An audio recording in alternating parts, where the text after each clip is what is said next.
Hi friends, Ayodhya రామమందిరం 2000 అడుగుల లోపల ఏముంది? అయోధ్యలో రామమందిరం నిర్మించినప్పుడు భూమికి 2000 అడుగుల లోతులో ఒక టైం క్యాప్స్యూల్ని ఉంచారు. అసలందులో ఏముంది? వేల ఏళ్ల తర్వాత అది ఎందుకు ఉపయోగపడుతుంది? సైన్స్కి కూడా అందని ఆ రహస్యమేంటో ఇప్పుడు చూద్దాం.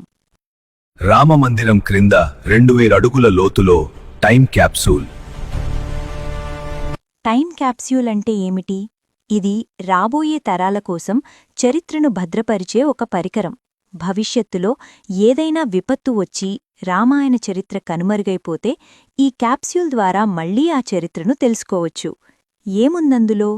అయోధ్య చరిత్ర, శ్రీరాముడి జన్మస్థలం గురించిన ఆధారాలు, సంస్కృత శ్లోకాలు.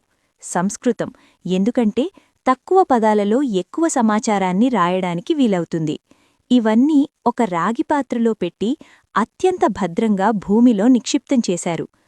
ఉద్దేశ్యం: రామజన్మభూమి ఉద్యమం, కోర్టు తీర్పు మరియు ఆలయ నిర్మాణ చరిత్ర వంటి ముఖ్యమైన అంశాలను భవిష్యత్ తరాలకు అందించడం, తద్వారా భవిష్యత్తులో వివాదాలు తలెత్తకుండా నివారించడం. 1000 ఏళ్ల గ్యారంటీ. అది 1000 సంవత్సరాల పాటు చెక్కుచెదరకుండా ఉండేలా ప్రత్యేక లోహాలతో తయారుచేశారు. అది కేవలం ఒక బాక్స్ కాదు, మన సనాతన ధర్మాన్ని భవిష్యత్తుకి అందించే వారధి. మన పూర్వీకులు అందించిన ఈ విజ్ఞానంపై మీ అభిప్రాయమేంటి? జై శ్రీరామ్ అని కామెంట్ చేసి సబ్స్క్రైబ్ చేసుకోండి. లోకా సమస్తా సుఖినో భవంతు. Thank you for watching video.